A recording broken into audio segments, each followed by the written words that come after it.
E começou. Ajudar o sinal. Tá valendo. Glória a Deus. Amém? Vamos orar.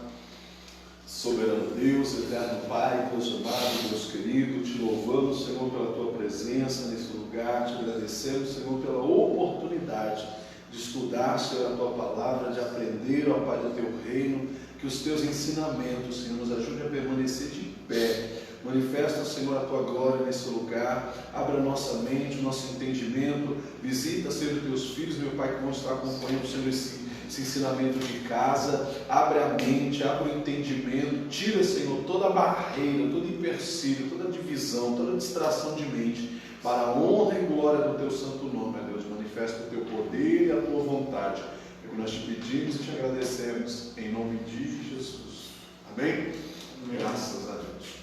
Vamos estudar aí um assunto novo, isso não nos impede de qualquer hora dessa meditar e voltar nos assuntos que nós já temos falado, porque são assuntos da atualidade, não que esse não seja, mas os demais precisam estar vivos aí na nossa mente, ok?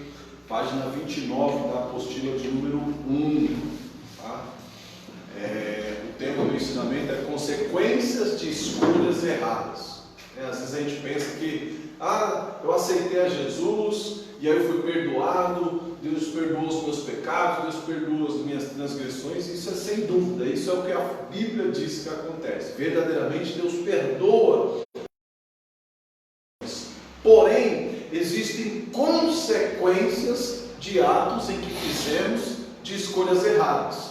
Então, quando a gente faz uma escolha errada, isso pode gerar algumas consequências, e essas consequências a gente precisa lidar com elas sim, ok? Então Deus perdoa o pecado, mas mesmo Deus perdoando o pecado, isso vai me trazer algumas consequências, mesmo porque eu preciso lembrar de onde Deus me tirou e tomar cuidado para não voltar, para lá, ok?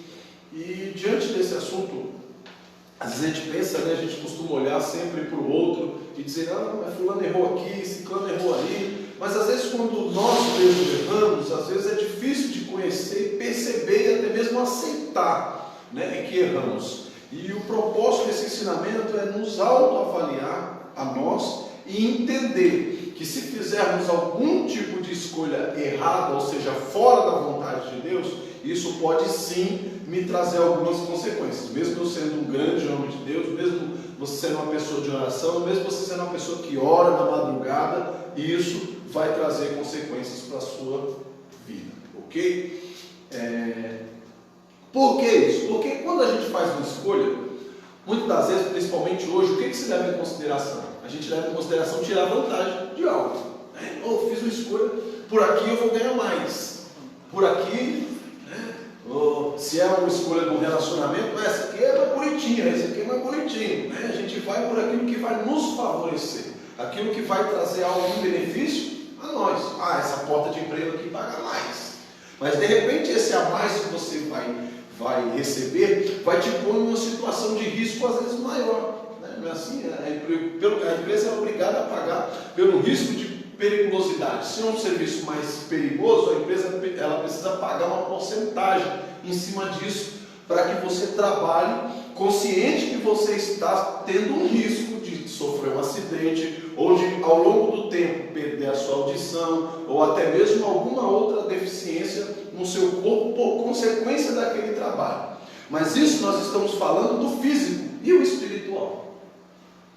Porque às vezes esse ganho a mais que eu vou ter, esse salário a mais, é para trabalhar num lugar que vai me deixar exposto às armadilhas de Satanás. Às vezes é para mim trabalhar num lugar onde é favorável para mim, muitas das vezes, se prostituir, ou adulterar, ou, sei lá, infinidade de coisas, ou ganhar um dinheiro fácil por debaixo da surdina. Então tudo isso vai favorecer na hora do quê? Da escolha. E quando a gente está no momento da escolha, muitas das vezes a gente não olha para a consequência. Porque na hora da escolha, a única coisa que eu vou priorizar é o quê? Vai me dar prazer? Vai me trazer algum benefício? Vai me trazer alguma vantagem? Vai. Então é por esse caminho que eu vou, muitas das vezes. Se não tiver um temor de Deus, se não tiver um cuidado, é por esse caminho que a pessoa acaba seguindo. Ok? sem nenhuma preocupação com as consequências que isso pode me trazer no dia de amanhã. E é isso que nós precisamos aprender a avaliar no meio de tudo isso, ok? Porém, os resultados, muitas das vezes, eles são inúmeros, né? Como conflitos familiares, dramas, né? Algumas situações, eu escondo alguma coisa do meu cônjuge, porque aquilo ali vai me favorecer agora, e amanhã depois o cônjuge descobre, aí é trem na certa, é bagunça no meio da família, às vezes é o filho que esconde algo do pai e da mãe, e isso vai trazer o quê? Uma consequência para o dia de amanhã. Talvez hoje trouxe até um benefício, ninguém sabe, está tudo tranquilo, mas e na hora que chegar a conta, na hora que chegar a consequência, como que fica? Dentre tantos textos bíblicos e temas que poderíamos abordar, eu decidi abordar a história de Davi, porque eu entendo que nenhuma outra história pode nos trazer mais ensinamentos de alguém que era tão próximo a Deus, de alguém que recebeu elogios do próprio Deus, e esse alguém conseguiu decepcionar não só a Deus, como os seus amigos mais íntimos, como toda a nação de Israel. Eu, a priori, a primeira vez que eu li esse texto, eu fiquei indignado com Deus. Por que Deus não matou Davi? Por que Deus não fulminou ele como tinha fulminado Pérez-Uza? Por que Deus não consumiu Davi da mesma maneira que tinha consumido muitos outros sacerdotes que entraram no lugar santo dos santos estando impuro? Se alguém que o próprio Deus julgava ser próximo, ser segundo o coração de Deus, a minha indignação foi: por que Deus não matou Davi? E isso me trouxe uma outra preocupação e me trouxe também um consolo para o meu coração. Porque eu percebi que da mesma forma que Deus ele perdoou Davi, Deus ele pode perdoar a mim, Deus ele pode perdoar a você, Deus ele pode perdoar e quer perdoar a todos quantos errarem e caírem em alguma cilada, a partir do momento que a gente venha se arrepender. 2 Samuel capítulo 12 é onde vai falar justamente do momento da escolha em que Davi fez. 2 Samuel capítulo 12,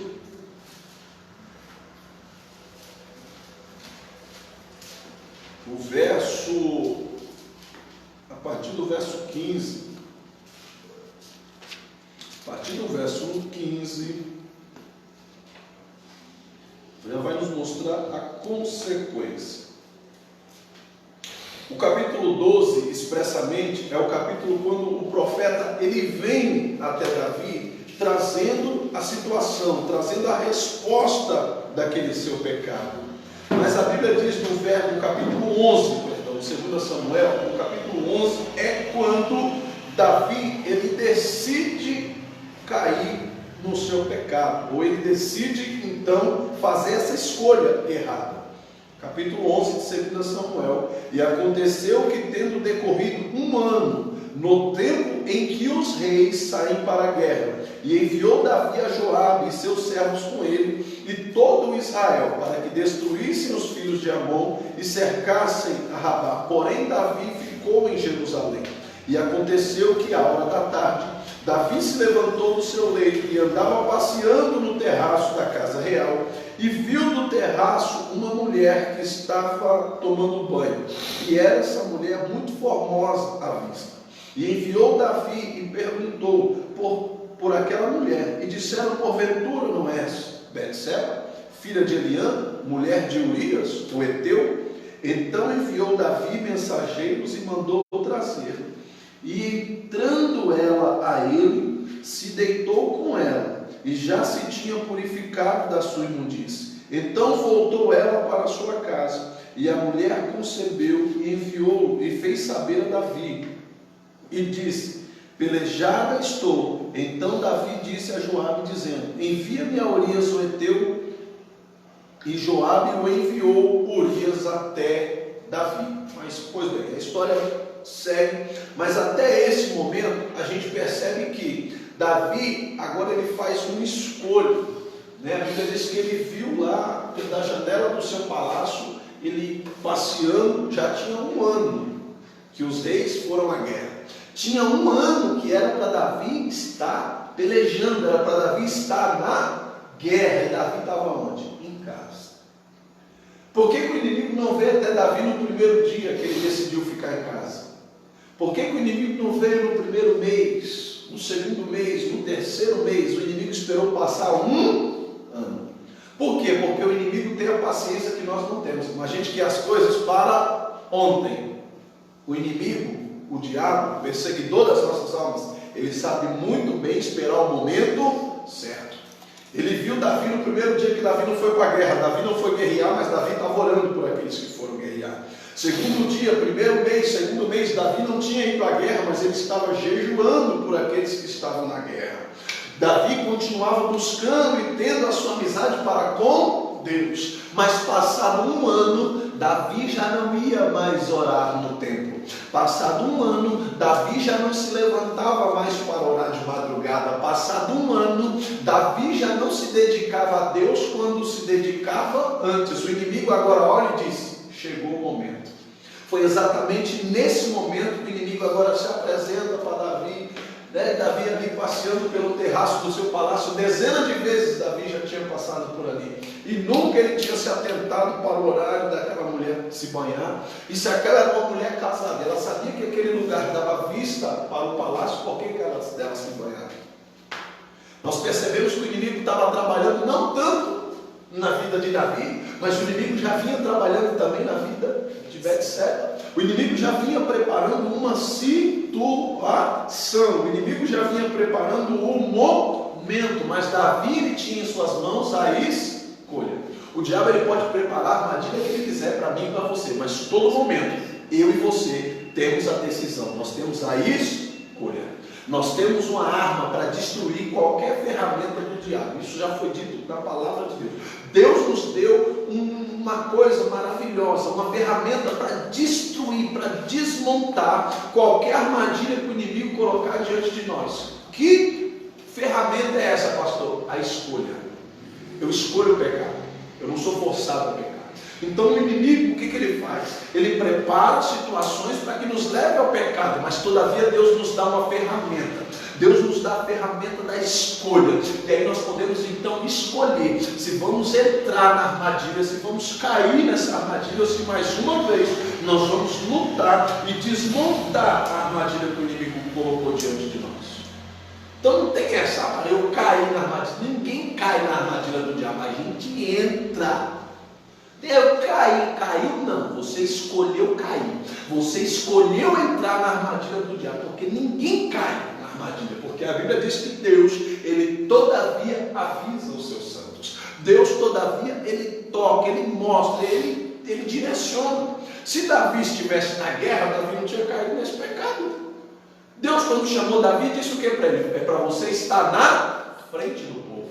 É para você ser o cabeça do povo. E se Davi estivesse no lugar que Deus determinou para ele estar, ele não tinha caído nessa ferramenta do inimigo. E todas as vezes que nós estamos onde Deus nos colocou, no lugar que o Senhor nos direcionou, armadilha nenhuma do inimigo vai prosperar sobre a nossa vida. Mas experimenta andar fora da direção de Deus para você ver. Experimenta sair do ciclo de proteção que Deus estabeleceu, para a gente ver só uma coisa de como que pode ser dura as consequências de uma escolha errada. Ok? Então, diante da nossa vida, todavia, nós temos essas decisões para tomar. Nós temos que entender que todas as escolhas que fizemos, elas vão trazer consequências para nós. Agora, essas consequências, elas podem ser boas e elas podem ser más. Podem ser ruins. Tudo vai depender do que, pastor? Da escolha que fizemos. Se eu escolher obedecer a Deus, as consequências serão boas. Se eu escolher aceitar a oferta que o inimigo colocou diante de mim, naquele momento pode até ser algo bom, pode até ser algo prazeroso, mas a longo prazo isso vai me trazer o quê? Consequências. Ok? E essas consequências, com certeza, elas ou vão nos aproximar de Deus, ou elas vão nos distanciar de Deus. A consequência dessas escolhas vai dizer se eu estou próximo de Deus ou se eu estou me distanciando de Deus. Agora, quando? Quando uma escolha errada resulta em consequência trágica. Quando que uma consequência errada, ela resulta em consequências trágicas. Por que que isso acontece? Por que será que isso acontece? Por que que às vezes a gente acaba escolhendo ou fazendo uma escolha errada? Quem se aplica? Alguém aí, no grupo, na internet, aqui? Por que vocês acham que isso acontece? Desejo da carne? O desejo da carne a gente já nasce com ele. Esse a gente tem que aprender a lutar com ele a todo tempo. Mas não é esse ainda. É a concupiscência. Concupiscência é o desejo da carne, né? Aquilo que eu penso, é aquilo que eu quero. Olhei, nossa, podia, não sei, né? Isso é concupiscência. Não, mas é pela falta de algo. Seria aquilo que você falou sobre beneficiar mais um lado do que o outro, tipo no momento. A falta de vigilância. O que Davi estava fazendo? Davi não estava vigiando. Quando Davi deixou de vigiar? Não, muito antes. Quando ele não foi para a guerra? Quando ele não foi para a guerra. Quando Davi não entra na peleja, quando ele não vai com o exército, aquilo ali foi uma falta de vigilância. E tudo que aconteceu depois disso foi consequência.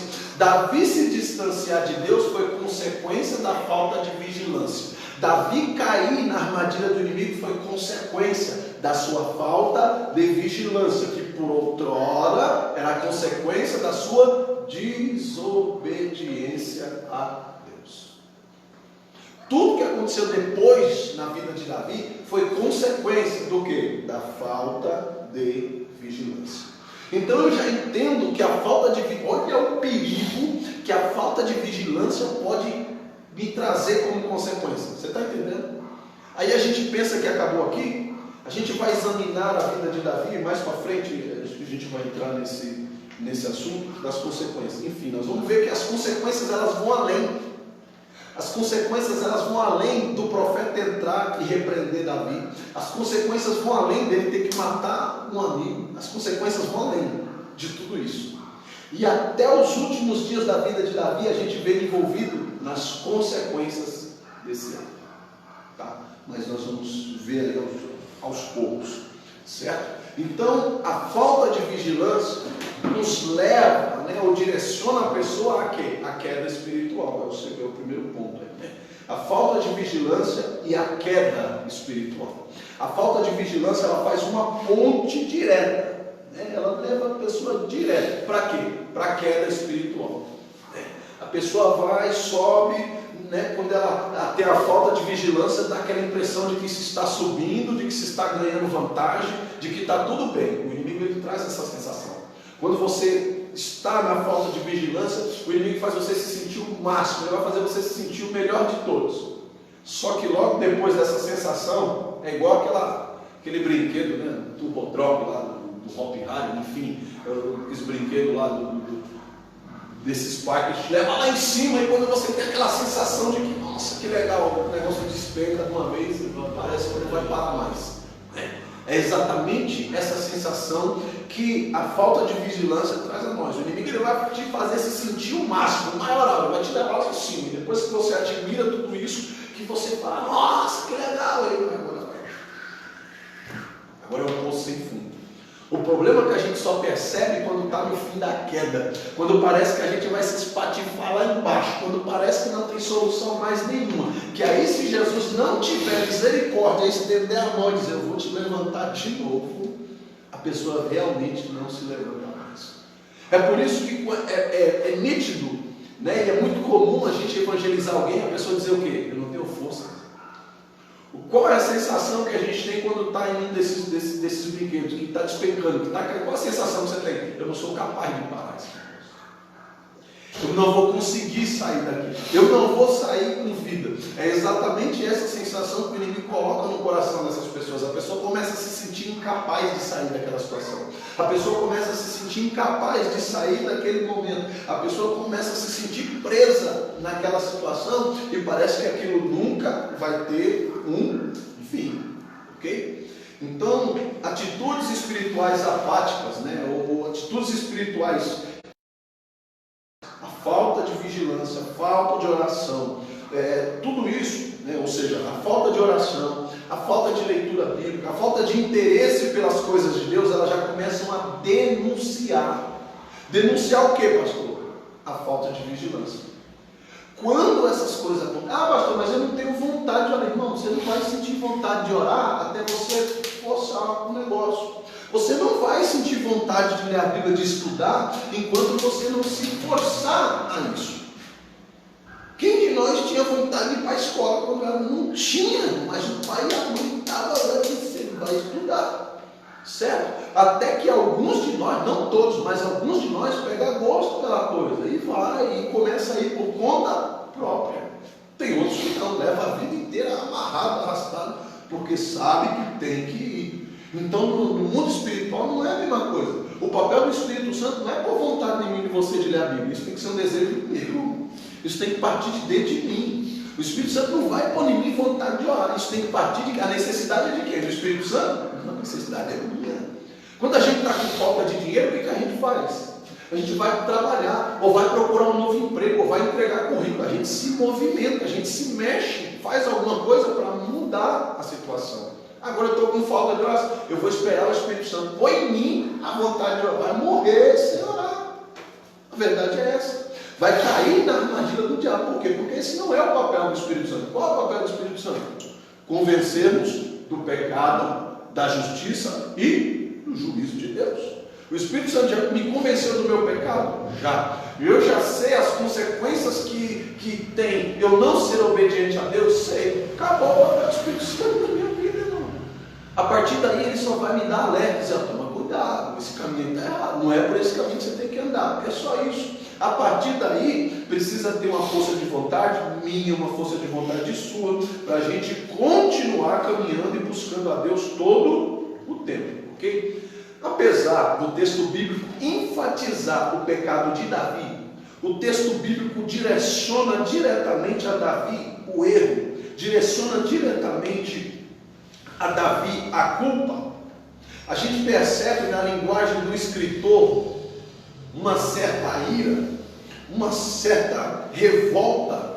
Ele deixa bem claro isso, de que não tem nenhum registro na Bíblia de que por algum momento Betseba disse, não, mas eu sou casada, mas eu não quero, mas eu não vou, mas eu não posso. Não, ela em nenhum momento ela reluta para não entrar naquela situação. Isso define o quê? Que ela também já não estava numa situação de vigilância há muito tempo.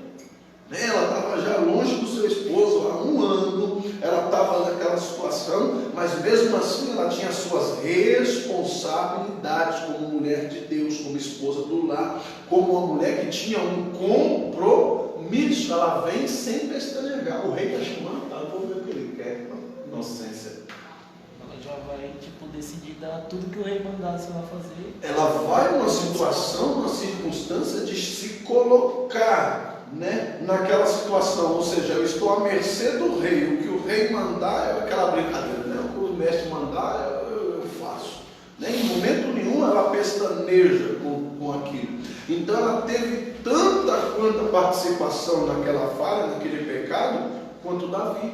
Ela teve também o seu poder de decisão. Peraí, o que o rei quer comigo? Não, mas peraí, a esposa dele está lá? Não vou. Fiquei com excesso. Não, então eu vou, mas não vou sozinha. Cadê minha sogra? Cadê a mãe de Urias? Cadê a irmã? Cadê minha cunhada? Quem pode ir comigo? Vamos ver o que o rei quer. O que eu vou fazer lá sozinha. Mas o que se passava na cabeça dela? O que ela estava esperando daquele momento?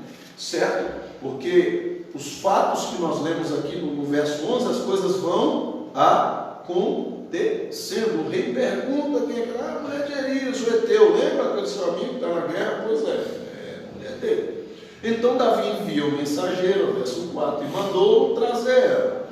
E entrando ela a ele, deitou-se com ela. Não foi difícil essa situação. Ela chegou, o rei chamou, vamos para o quarto. Ela foi, mas espera aí, a gente está falando aqui de uma mulher casada, de uma mulher que tem compromisso. Espera aí, uma mãe de família, o que está acontecendo?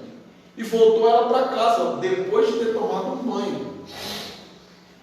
Ela se deita com o rei, ela toma banho na banheira real, ou seja, tomou tomou banho com ele, só depois ela volta para sua casa. E aí ela manda um recado para o rei: estou grávida. Bexiga danada. E enviou Davi a Joabe dizendo: me envia Elias o heteu. Chamou o marido dela, embebedou ele, disse: agora põe ele para ir para casa. Deu um banho nele, deu um talento nele. Agora você chega em casa e arrepia. Por quê? Qual é o projeto de Davi? Ele vai deitar com ela e vai voltar para a guerra. Quando ele voltar, ela tem um menino no braço. De quem que é o menino? Dele. Só que por todavia, Urias, irmão, eu fiquei indignado com isso. Porque Urias, ele teve um sentimento que Davi devia ter tido. Quando Davi dá a oportunidade para ele de voltar para casa e deitar com sua mulher, sabe o que ele fez? Isso não posso. Não posso me alegrar com a minha esposa, não posso me alegrar com a minha mulher, sabendo que Israel está em batalha. Irmão, isso deve ter sido um tapa na cara de Davi. Eu não consigo me deitar com a minha esposa, eu não consigo deitar em paz com ela, sabendo que os meus irmãos estão correndo risco de vida na guerra. Eu não consigo, sabendo que eles estão naquela situação, meu bem. Eu vou ficar aqui, eu vou proteger a porta do palácio, até que eu volte para a guerra e juntos nós voltemos para festejar. E aí? Davi agora, entretanto, se vendo sem condições, no outro dia Davi pergunta, e aí, foi para casa? Ele disse: não, ele passou a noite aí. Ele disse: agora lascou. Não vai dar para fazer esse plano. O que nós vamos fazer então? Então agora pega uma carta, ele entregou a carta para Urias, leva essa carta para Joabe, que estava lá na frente da guerra, entrega a carta lá para o seu senhor, e nessa carta Davi colocou: pega Urias e coloca ele lá na frente, onde a batalha está mais ferrenha, onde ele vai correr maior risco de morte. E quando chegar lá, que ele estiver na frente, você manda os soldados recuarem, porque ele vai ficar sozinho lá na frente. E Urias acaba morrendo nessa situação. Davi passou panos quentes nas coisas, ficou tudo por isso mesmo. Coitadinha da viúva, está sofrendo, está chorando, traz ela para cá que eu vou consolar ela. Certo? Agora é viúva, agora não tem nada aqui, impeça. E agora começa a cuidar e gerir aquela situação. Ok? Ele começa estrategicamente a trabalhar em cima daquilo. O que acontece? A Bíblia diz que exatamente por isso Deus levanta um profeta para mudar o cenário da sua vida. Ok? Então nós vemos que no momento que Davi devia estar na guerra, ele fica em Jerusalém. No momento que ele devia estar lá na frente da batalha, a Bíblia diz que ele decide ficar no seu palácio. Então eu entendo que quando começa o texto aqui, a gente já vê a indignação do escritor, no capítulo 11. E aconteceu que, tendo decorrido um ano do tempo em que os reis foram para a guerra, ou iam para a guerra, Davi estava onde? No palácio. Ele cagueta, sabe? Era para Davi estar na guerra há um ano. E ele estava onde? Em casa. A gente já começa a ver a indignação do escritor por aí, dizendo: pisou na bola. Certo? Mas enfim, aí ele descreve todo o pecado. O que acontece? Ele mostra a negligência de Davi com suas obrigações, que era estar na peleja, que era estar na guerra, que era ser o rei de Israel, que era estar na frente de tudo aquilo. Por quê? Porque o rei deveria ser o primeiro a acompanhar o seu exército. O rei deveria ser o primeiro a estar ali, mas ele estava como? Ocioso. Como será que a igreja está hoje, com tudo isso que está acontecendo? Como será que muitos de nós estão nesse tempo? Ociosos. Alguns ainda estão trabalhando, outros sem trabalhar, muitos olhando o que não é para olhar, muitos pesquisando o que não é para pesquisar, muitos perdidos no meio da internet, muitos já não tiram mais um tempo para aquilo que é saudável para a alma, muitos já não buscam mais um momento de intimidade com Deus. Será que nós estamos tão diferentes de Davi? Pastor, mas longe de mim cair numa fornicação, longe de mim cair no adultério. Quem está falando que o único pecado é adultério? Porque a Bíblia diz que quando eu deixo momentos que eu posso estar com Deus para ter prazer em outras coisas, a Bíblia chama isso de adultério também. Porque eu estou me adulterando com as coisas do mundo. Aquilo que Deus fez para ser santo, o que acontece? Eu estou destinando a outras coisas. Eu estou adorando outras coisas. Isso também é o quê? É uma maneira e uma forma de prostituição. Sim, é isso que a palavra de Deus diz. Para mim, para você. Não que nós não podemos ter momentos de distrações, não que nós não podemos ter momentos de nos alegrarmos com a família, com o filho, ou eu tirar um tempo para mim. Não é disso que eu estou falando. Eu estou falando de 100% desse tempo. Será que em nenhum momento desse tempo eu consigo glorificar a Deus com aquilo que estou fazendo? Por quê? Porque ainda tem gente na batalha. O Senhor havia ungido Davi rei para ele governar na onde? Na frente. E por que você acha que Deus chamou a minha e a tua vida nesse tempo? Para eu e você estarmos na frente, alertando o povo. Então, não cabe a nós nenhum tipo de ociosidade ou negligência. Quando eu sou negligente? Quando eu sei que algo pode dar errado e eu não faço nada para mudar. Quando eu sei que algo vai dar ruim e eu não estou nem aí com essa situação. Certo? Então o que nós entendemos com isso? A gente entende que Davi agiu de forma descuidada. Porque no momento que era para ele estar na guerra, ele estava simplesmente passeando no terraço do seu palácio. Ele estava simplesmente olhando e se admirando com a paisagem, quando ele se dá conta de que aquela mulher estava se banhando ali abaixo da janela do seu palácio. Certo? Se ele não tivesse nesse tempo ocioso, se ele não tivesse perdido em meio aos seus pensamentos, ele não tinha caído naquela armadilha do inimigo. Certo? Por quê? Porque já tinha um ano. Já tinha um ano que ele não tinha ido para a guerra. E mesmo ele tendo tido o erro, a falha de não ter ido para a guerra, ele ainda estava, né, no temor do Senhor, estava buscando a Deus, estava ali intercedendo. Só que com o passar do tempo, o que aconteceu? Ele deixou de ter a percepção e o temor a Deus, porque a vigilância ele já tinha perdido faz tempo. Aí com o passar do tempo, o temor também foi embora, porque assim, quando a gente não vigia, o temor vai embora, é o próximo a ir embora, é o segundo. Quando a vigilância vai embora, o temor já entra na fila. Eu também daqui a pouco. Quantas pessoas a gente via pregar que Deus mata, que Deus joga fora, que vai para o inferno, e hoje a gente vê no bar bebendo. Hoje a gente vê fazendo coisas absurdas, a gente vê se prostituindo, está um dia com um outro, dia com outro. Quantos? Não está pregando e repreendendo os outros e hoje está por aí fazendo vergonha para o Evangelho. Por quê, pastor? Porque o temor foi embora. A falta de vigilância vai, o temor já entra na fila. Você abre a porta, é igual a estação de trem, de metrô. O temor sai ali, por quê? Porque ele viu a falta de vigilância descer na estação da frente. Falta de vigilância desceu e disse, agora é minha vez. O temor, por outra hora, vai também embora. E quando o temor vai embora, os princípios, o caráter e todo o resto desce na próxima estação. Já perde. Quando a pessoa perde o temor de Deus, ela não está nem aí se alguém vai ver, se alguém vai falar, se alguém vai criticar, se o pastor vai atrás, se a igreja vai recriminar. A pessoa já não está mais nem aí. Por quê? Porque perdeu todos os princípios que Deus estabeleceu sobre a vida daquela pessoa. Ok? O que acontece? Perante o trono, estão sempre atentos a referendar os atos de Deus. Davi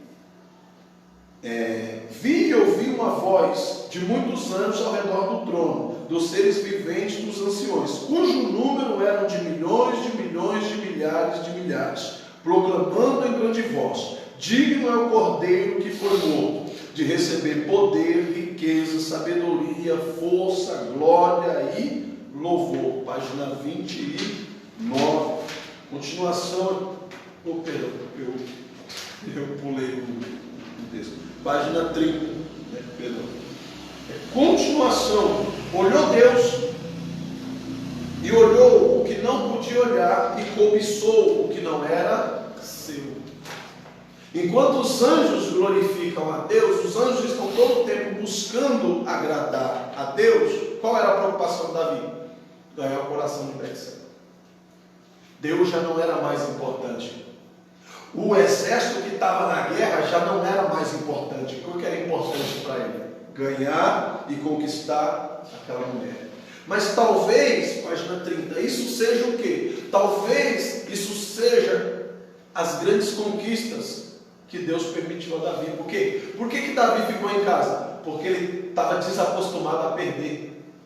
A Bíblia mostra em 2 Samuel, no capítulo 8, 9, 10, 11 e até o 12, que do 8 ao 12, 2 Samuel 8, 9, 10, 11 e 12, a Bíblia vai mostrar o quê? A Bíblia vai mostrar Israel vencendo e derrotando os seus maiores inimigos. Que maiores inimigos? Os filisteus, lembra dos gigantes? Davi vence não só o gigante Golias, mas ele vence os filisteus. Depois eles vencem uma guerra contra 4 gigantes. Depois eles vencem os sírios, os amorreus, os amonitas. Eles vencem, começam a vencer uma sequência de batalhas.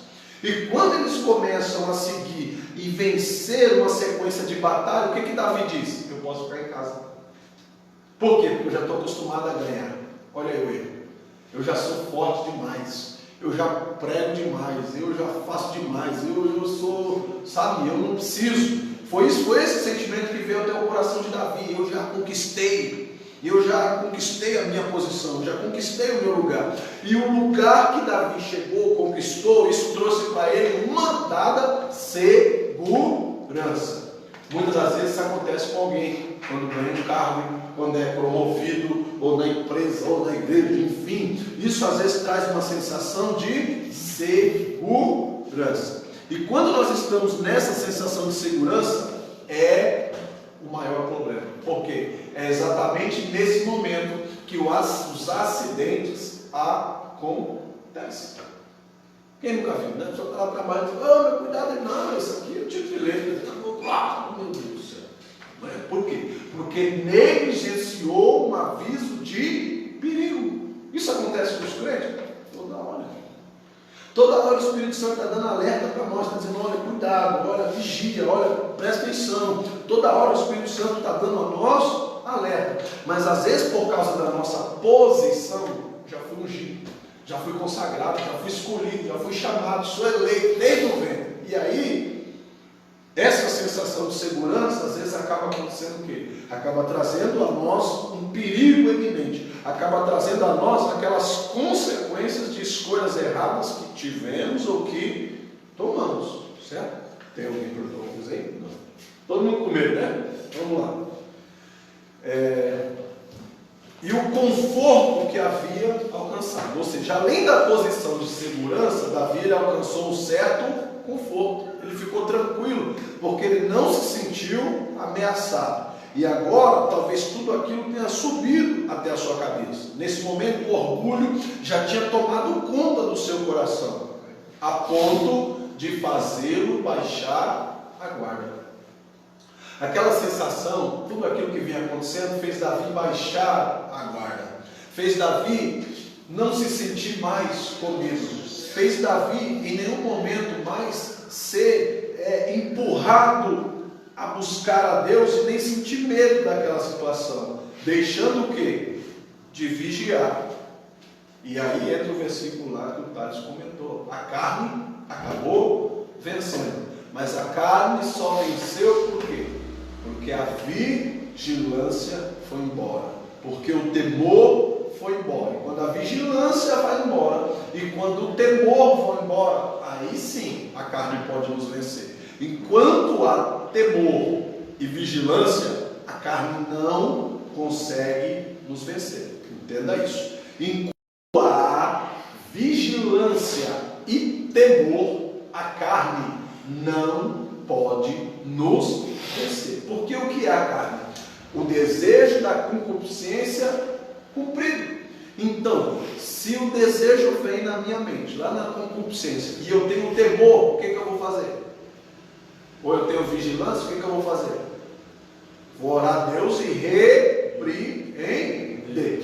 Agora, se o temor for embora, é verdade, dá para fazer, dá para ganhar um dinheiro aqui, dá para tirar vantagem nesse negócio. Opa, peraí, eu posso mudar a minha situação, certo? Eu começo a enxergar vantagens fáceis, eu começo a me entregar à vontade da carne. Por quê? Porque eu já me entreguei aos pontos, já deixei de vigiar. O temor já foi embora. Aí a carne ela vem, ela domina, ela toma conta. Vamos lá, Mateus 26:41. Qual foi o alerta que Jesus, não foi um profeta, não foi Davi, não foi ninguém, foi o próprio Cristo que trouxe a mim e a você esse alerta. Tá? Não foi ninguém aqui na terra, não foi nenhum outro ser, a não ser o próprio Filho de Deus. Mateus 26, verso 41. Pai, suponhamos que Davi tivesse rejeitado essa consequência de Betseba. Sim. Suponhamos que não tivesse acontecido. Certo. Poderia acontecer uma consequência maior, não seria isso? Não, foi embora isso. Bom, se ele não tivesse cometido... Se ele não tivesse desejado Betseba, suponhamos. Sim, o erro dele seria unicamente não ter ido à guerra. Não ter ido para a guerra. Deus teria perdoado ele por isso? Sim, já tinha um ano que ele não tinha ido à guerra, ok? Mas, todavia, isso não ia caracterizar um pecado diante de Deus, certo? Mas essa consequência dele não ter ido para a guerra foi o que trouxe todas as demais coisas para ele de volta, ok? Porque ele não pecou contra Deus quando ele não foi para a guerra. Ele pecou contra Deus quando ele deixa de vigiar. Por que Deus não mandou Natan antes? Se Deus tivesse se incomodado pelo fato dele não ter ido à guerra, certo? Mas o que ele perdeu? Ele perdeu o desejo de conquistar até o próprio Deus. Porque ele sabia que enquanto ele estava na guerra, enquanto ele estava na guerra, o que acontecia? O próprio Deus se fazia presente com eles. Tem episódios na Bíblia que Israel estava em guerras que não dava para vencer, eram guerras que já estavam perdidas aos olhos humanos. Os soldados olhavam e diziam, não dá para ganhar essa, e Deus dava vitória para eles. Por quê? Porque a Bíblia mostra o próprio Deus entrando em algumas pelejas que Israel estava na guerra. Agora, Davi ele ficou tão tranquilo que ele disse, Deus vai ganhar por mim essa daí. Deus vai vencer para nós. E de fato, Deus vinha trazendo vitória para eles, certo? Porque Davi, ele conquistou aquele momento. Agora, ele começou a perder o temor com o passar do tempo. E foi aí a derrota dele. Se ele não tivesse tomado esse caminho, porque não foi só um pecado, né? Ó, vamos lá. Ele, por falta de vigilância, não foi à guerra, foi uma desobediência contra Deus. Em parte porque Deus não mandou ele ir naquela peleja, mas Deus tinha mandado estar na frente do povo. Para bom entendedor, minha palavra basta, certo? Mas vamos lá. Nisso, ainda talvez isso não tenha pesado aos olhos de Deus, mas aí o que acontece? A consequência. Agora ele cobiça Betseba, ele começa a olhar uma mulher que ele sabia, ele foi avisado que aquela era uma mulher casada. Alguém chega para ele e diz, essa é a mulher de Urias, essa mulher é casada, ele sabia. E mesmo assim ele insiste, ele diz, traga ela até a mim, certo?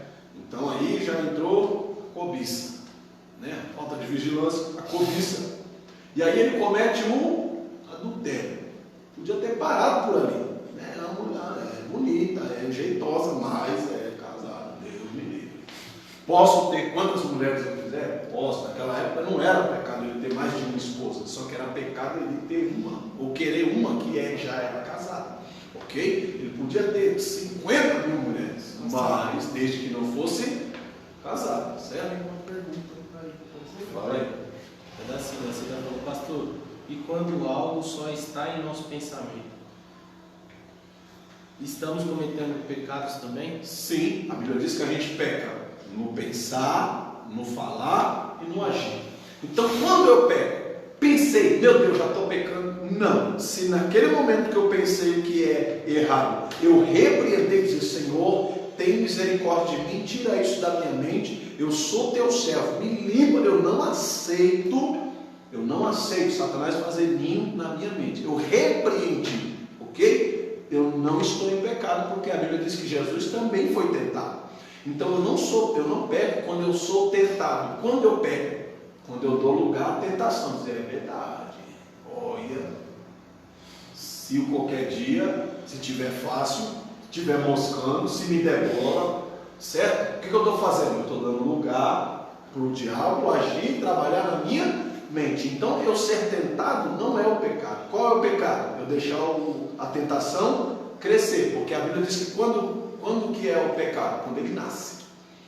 Para ele nascer, ele precisa ser gerado, ele precisa crescer. Se eu matar logo que chegar na minha mente, eu repreender, eu não pequei em nada, certo? Então vamos lá, voltando para a gente não perder lá o raciocínio. Davi, o que acontece com ele? A sua falta de vigilância, ele cobiça aquilo que não era seu, certo? Agora ele cai num adultério e ele vai agora para o homicídio. Olha tanto de... é aquela velha história, né? Um abismo puxa outro abismo, um erro chama outro erro. Pelo fato dele ter cometido o primeiro erro, ele cometeu o segundo. Por ele ter cometido o segundo, não vigiou, não repreendeu, ele acabou cometendo o terceiro. Por ele ter cometido o terceiro, que foi o adultério, agora isso obriga ele a cometer o quarto, que foi o homicídio. E mais a mentira, né? Que ele envolve outra pessoa. Diz, olha, você vai pôr esse cara lá na frente e deixa ele morrer. Foi isso que Davi fez. Então ele envolve outras pessoas no seu erro. Olha o emaranhado que o homem que conseguiu ser o segundo coração de Deus se meteu. Imagina quem sou eu, quem é você, se não vigiarmos o que o inimigo não pode fazer a nós. Está entendendo? Agora olha a derrocada, as consequências como elas vêm. Mas vamos lá, o que Jesus instruiu a nós? Mateus 26, 41.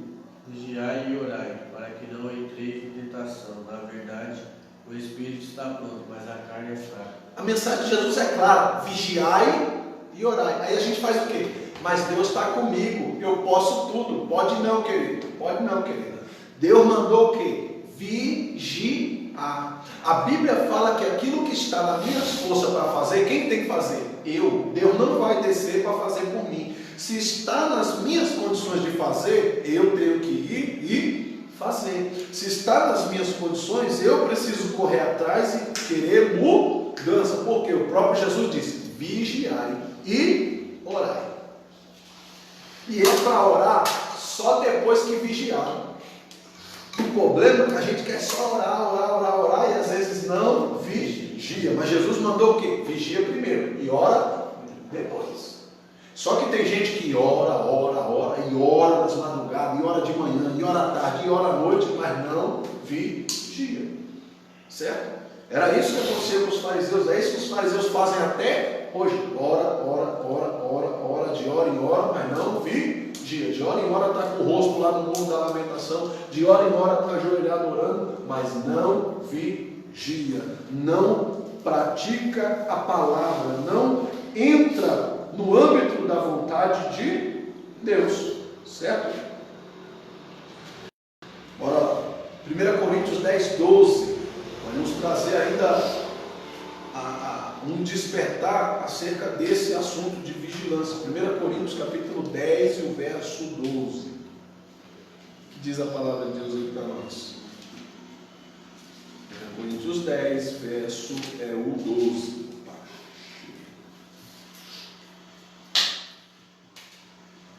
Glória a Deus.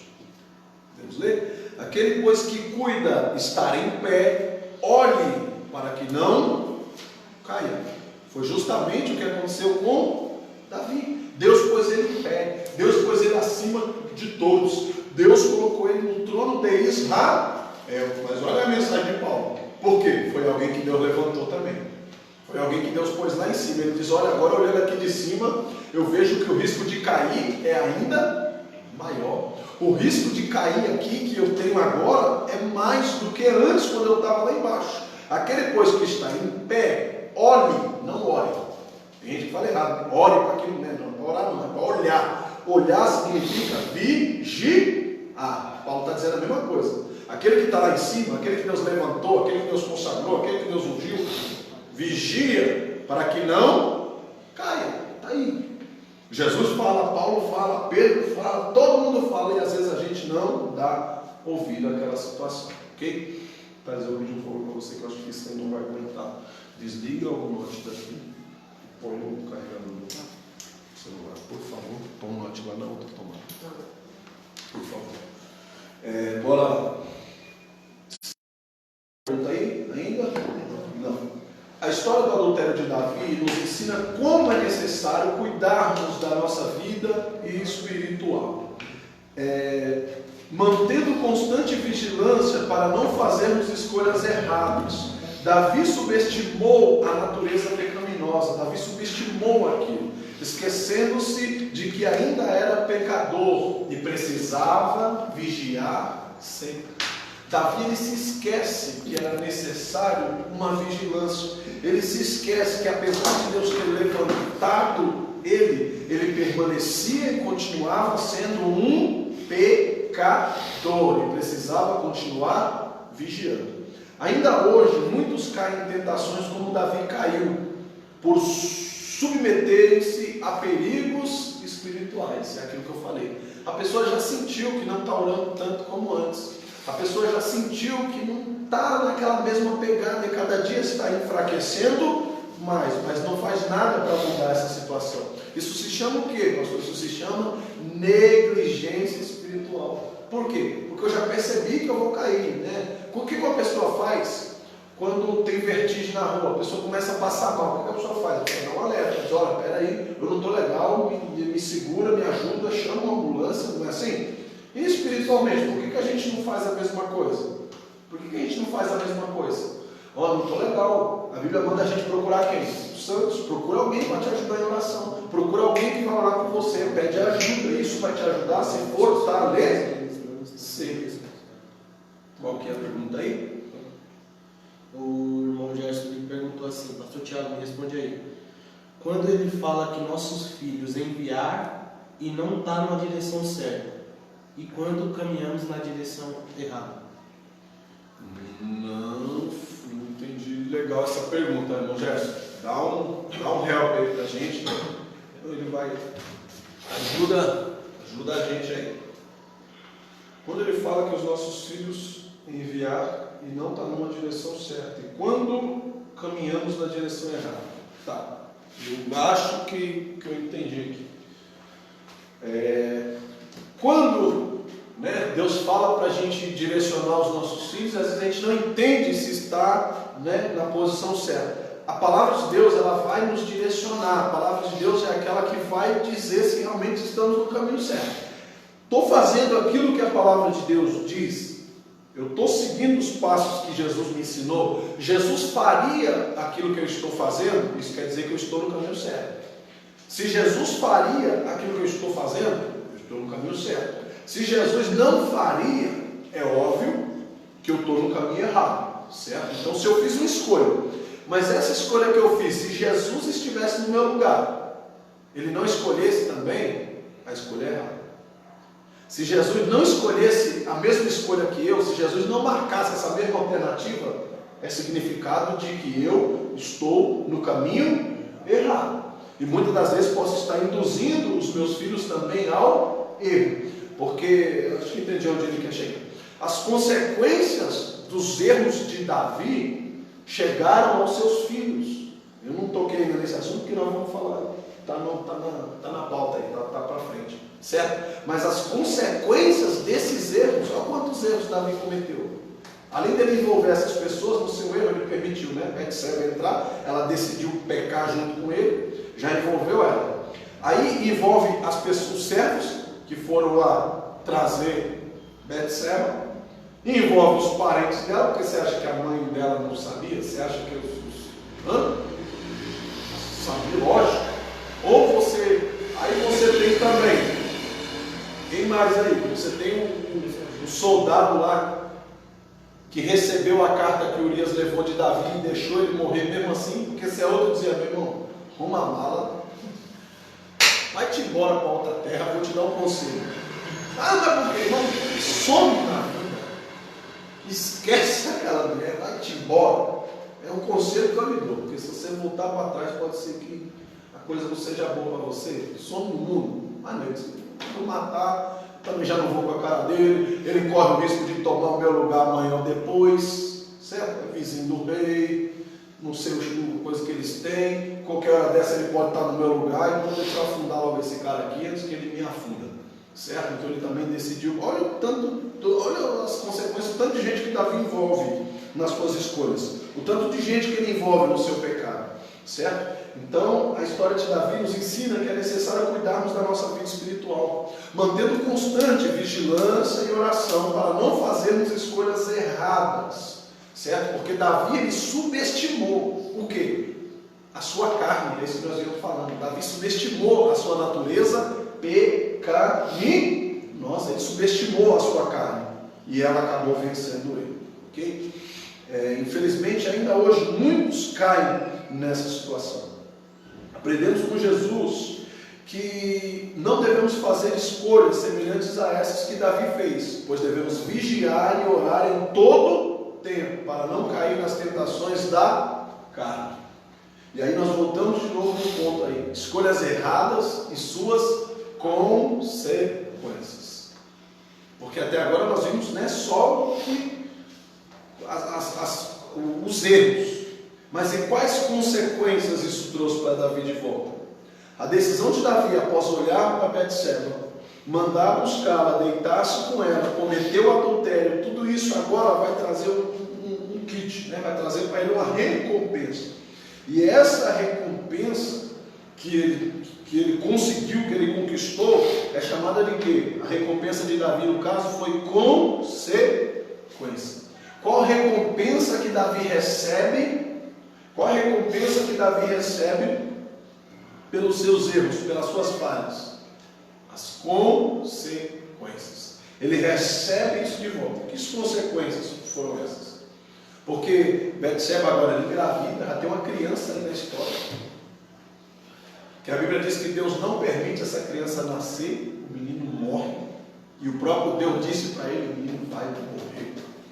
Você não vai ter esse filho porque é fruto do pecado, é fruto de desonra, certo? Mas em tudo isso, a Bíblia diz que Davi agora, ele começa a levar uma vida como se nada tivesse acontecido. Davi começa a levar uma vida como se nada tivesse acontecido. Ele volta normal, Urias morreu, pega a mulher, traz para dentro do palácio, começa a cuidar, casa-se com ela e está tudo escondido. Deus agora desperta Natan agora, 2 Samuel 12, se não me falha a memória, mas se não me engano é isso mesmo. Deus agora desperta o profeta Natan e diz: olha, Davi está muito sossegado, e eu tenho um recado para entregar a Davi. Isso, 12, estou tão ruim assim de memória. 2 Samuel 12, nós vamos ver Deus agora repreendendo Davi, dizendo: olha, leva uma mensagem para Davi, porque Davi está meio desatento. Ele acha que eu esqueci da arrancada que ele andou dando por aí. Ele acha que eu me esqueci dos erros e dos defeitos dele. E o profeta logo: o Senhor, mas o que está acontecendo? Eu disse: não. Vai a Davi, conta para ele uma história assim, assim, e o profeta se inquieta com aquilo. Mas Deus, já não acredito que Davi fez isso. Davi casou com Betseba, mas antes ele já tinha deitado com ela, quando ela ainda era mulher de Urias. Deus revela para o profeta, disse: agora você vai e fala para ele que ele precisa se converter desse seu pecado. Agora você imagina chegar diante do rei e mandar o rei se converter, mandar o rei entrar no eixo, porque Deus estava falando. E agora o profeta vem dizer: rapaz, vai ter que entrar lá, vai ficar eu e ele. Se eu entregar essa mensagem para ele se revoltar e mandar cortar a minha cabeça, corria seu risco. O cara já tinha matado o marido da mulher, já tinha feito uma miséria toda para lá. E quem garante agora? Imagina como que não fica o profeta. Por isso que o profeta chega. Você acha que Deus falou para ele assim: ó, vai lá e fala para ele que era um homem, que tinha um monte de ovelha, e aí chegou. Irmão, Deus não falou isso para o profeta. Deus mostrou a realidade, porque depois que ele conta a história, o que Natan fala? Esse homem é você. Ele criou coragem para falar. Então aquela história, quem inventa aquela história é Natan. Eu vou chegar para o rei, como que eu vou chegar para o rei? Como que eu vou chegar para o rei e vou dizer para o rei, olha, você cata uma mulher, como que eu vou falar isso para o homem? E ele vai pensando no meio do caminho, Natan vai projetando, e um homem de Deus, o Espírito Santo não deixa ele sozinho, né? O Espírito Santo foi orientando Natan até chegar lá. Quando ele chegou olhando para baixo, eu já sei. Falou, senhor Davi, o senhor dá licença, eu tenho um negócio muito sério para resolver com o senhor aqui. Eu disse, não, pode entrar, senhor profeta, você tem um livro, venha. E aí o Natan chega e diz, meu rei, eu estou indignado com uma história aí, com uma situação que eu estou sabendo, e o senhor como rei, eu quero saber o que o senhor tem a dizer. Então, pode falar, senhor. Então, senhor rei, é assim, ó, tinha um homem lá conhecido de todos, esse homem tinha 100 ovelhas. Chegou um viajante na casa dele, chegou um visitante lá, e ele queria oferecer um almoço para esse viajante aí, para esse familiar que chegou de longe, e ele olhou pela janela no terreno do vizinho, e o vizinho só tinha uma, coitado, uma ovelhinha lá, e ele foi lá e pegou a ovelha do vizinho, só tinha uma, e ele matou e serviu. Davi passou a mão na espada e disse, não acredito, me diga agora quem que é esse homem, porque eu vou mandar arrancar a cabeça, diga agora quem que é esse homem. Natan engole seco, se esse homem é o senhor, senhor rei. Como você está louco, eu nunca fiz um negócio desse. Deus me disse que o Senhor deitou com essa mulher aí, ela ainda sendo esposa de Urias, mesmo você tendo 100 mulheres ao seu dispor, você foi pegar uma que não era sua. Aí Davi de sacada cai. Aí ele já não queria mais matar o homem, né? O homem era ele. Agora a Bíblia diz que ele se joga no chão, ele se lança em cinzas, ele rasga a sua veste e ele entende que Deus tinha visto o que ele fez. Ele entende que o seu pecado agora estava exposto diante de todos. Ele começa a buscar a humilhação. E o próprio Deus agora diz que a criança não iria prevalecer. E a Bíblia diz que agora Davi passa 7 dias sem comer. Davi começa a chorar. Davi começa a se humilhar diante de Deus pela vida daquela criança. E mesmo assim, Deus não permitiu que aquela criança ela vingasse. A Bíblia diz que a criança morreu. A Bíblia diz que a criança não veio com vida. Enfim, com tudo isso, foi consequência do quê? Daquele erro, daquela falha. Mas com tudo isso, Davi buscando arrependimento diante de Deus, Davi se humilha diante do Senhor. E será que Deus perdoou Davi? Por isso que aconteceu? Será que Deus perdoou? Mesmo Davi tentando esconder, parecia que estava tudo certo. Será que por algum momento Davi alcançou o perdão de Deus?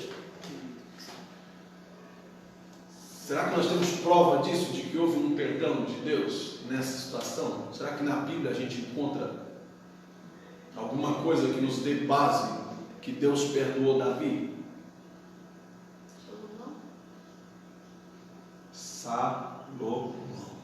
Salomão é a prova do perdão de Deus para Davi. Salomão era filho de quem? De Davi com Betseba.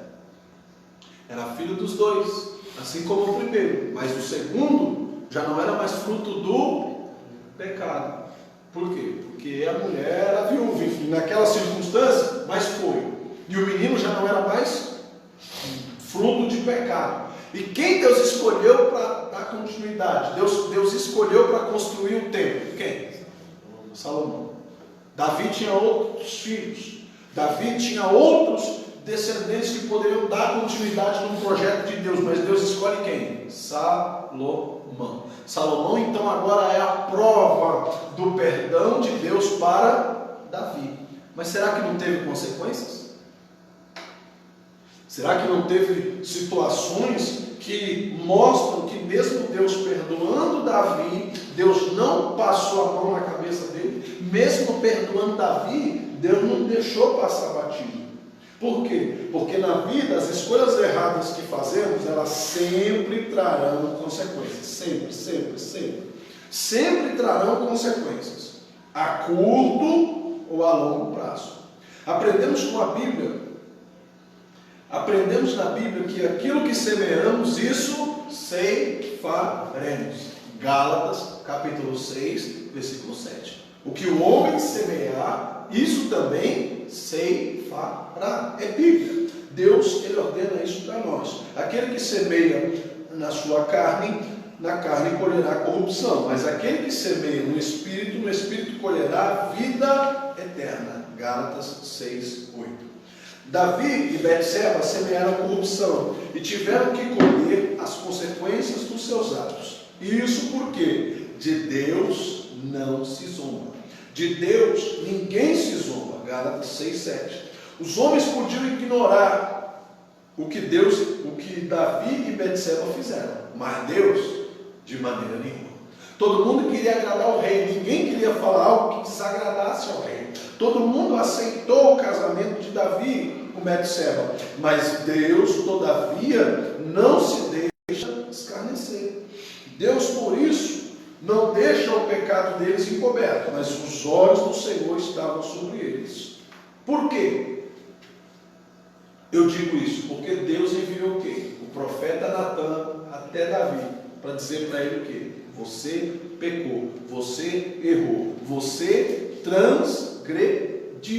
E agora, por consequência dessa sua falha, desse seu pecado, você vai ficar aí nessa situação. Certo? Então, que nós vamos compreender que há consequências para os nossos atos. E que por mais alto seja o lugar que Deus me colocou, que por mais alto que seja o lugar que Deus estabeleceu para mim e para você, todavia nós devemos vigiar. Porque Deus verdadeiramente está diante de nós, olhando os nossos passos, olhando a nossa vida, e Deus não vai me impedir de tomar decisões erradas. Deus, Ele vai me alertar, porque todavia eu tenho o poder de decisão. Deus não vai me impedir de tomar uma decisão errada, Ele vai me avisar que a decisão é errada. E o inimigo também não pode me obrigar a ter uma decisão errada, ele vai me trazer a situação. Eu tenho o poder de escolha de errar ou não. Você tem o poder de escolha de errar ou não. Ok? Passamos no nosso horário de aula, mas enfim, semana que vem eu vou dar continuidade nesse assunto.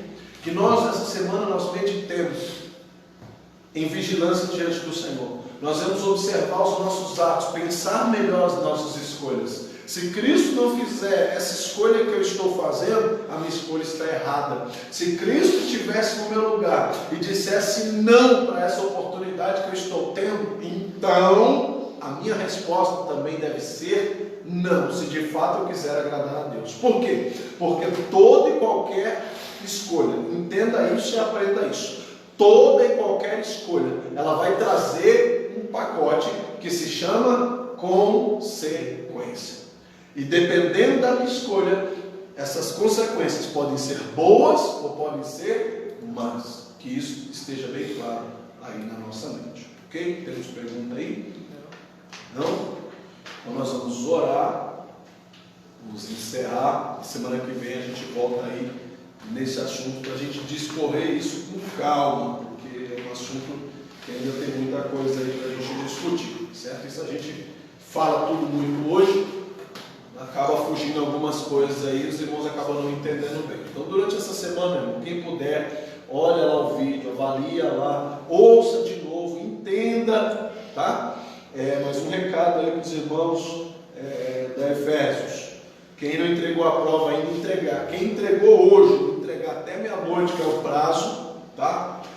Quem tirou até 8h30, vai ganhar uma bonificação aí, vai passar a 10, porque entregou no prazo, cumpriu o seu propósito, é 10. Quem tirar acima de 7,5, vai ficar com 9, certo? Porque não é justo, acima de 7,5. Quem tirar abaixo disso, ganha aí 1 ponto bonificação. Que entregar hoje, quem entregar a partir de hoje ou não entregar, vai ficar com a nota que tirar ou vai ficar sem nota. Ok? O que é justo, o que é certo, é certo. Bem? Deus os abençoe em nome de Jesus. Estou fazendo uma avaliação, não é prova, tá? Mas é uma atividade. São perguntas para responder acerca do assunto em que estudamos. A besta, o anticristo e o falso profeta. Certo? E isso aí, a marca da besta, né, no caso.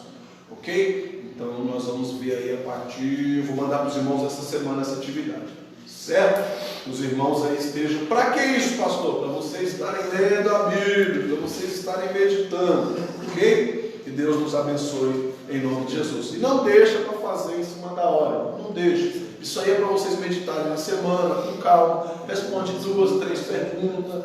Depois responde outra. É para os irmãos estarem meditando.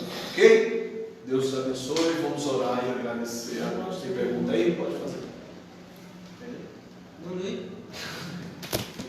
Opa, glória! Terremoto aqui, irmão. Está passando aqui. Do irmão Gerson. Pastor Tiago, responde aí para mim. As pessoas, quando fazem um compromisso com Deus e não cumprem, Deus é obrigado a assumir esse compromisso com essa pessoa? Não? Lógico que não. Né? O que é um compromisso com Deus? O que a gente chama isso de propósito. O que é um propósito? O propósito é igual a um contrato. Né? A gente vai alugar um lugar, tem um contrato. Aí o dono do salão diz assim, precisa cumprir o horário, não pode usar o salão depois de tal horário, não pode fazer muito barulho, enfim, se alugou lá uma casa, a pessoa vai dizer, olha, não pode ter bagunça, não pode ter cachorro, não pode ter criança, né? E aquele que fez o propósito, assumiu aquele contrato, ele vai ter que assumir o quê? A sua parte, que além de não fazer essas coisas, vai ter que arcar lá com o quê? Com o aluguel, com o seu compromisso, ok? Quando eu faço um compromisso com Deus, eu tenho uma parte a cumprir e Deus tem a parte dele, certo? Se eu não cumprir a minha parte, Deus também não é obrigado a cumprir a parte dele, certo? Então, quando eu faço um compromisso com Deus, eu tenho que assumir e cumprir esse compromisso, né? Porque é igual um trabalho. Eu assinei lá um registro de trabalho para mim trabalhar de segunda a sexta. Eu estou indo só de segunda a quinta. Eu posso ser mandado embora. Ou a empresa pode descontar aquele dia meu como um cano seco. Certo? É a mesma coisa com Deus. Quando se faz um compromisso, Deus espera que a gente venha cumprir a nossa parte. Senão, Deus também, todavia, não é obrigado a cumprir a minha parte, muito menos fazer aquilo que Ele se comprometeu em fazer comigo. Ok? Mas Deus não falha. Sim, Deus não falha, mas Ele também não é menino, né? Então nós temos que assumir os nossos compromissos aí com Deus. Ok? Vamos orar. Altíssimo Deus, querido Pai, Deus amado, Deus querido, queremos te agradecer, Senhor, pela tua presença. Queremos te agradecer, Senhor, pelos teus ensinamentos. Senhor, que nenhum sentimento de culpa, que nenhum ressentimento, Senhor, meu Deus, esteja castigando os nossos corações nesse momento, mas que como forma de aprendizado, Senhor, esse ensinamento venha aos nossos corações, nos ensinar, nos instruir, que temos o poder de escolha, o poder de decisão, e que a partir de hoje, Senhor, venhamos escolher e fazer escolhas sadias, venhamos fazer escolhas, ó Pai, como se fosse o teu Filho amado Jesus Cristo, que cada escolha, Senhor, que fizermos seja para glorificar o teu santo nome, para louvar, Senhor, o teu reino. Faça, Senhor, a tua vontade em nós.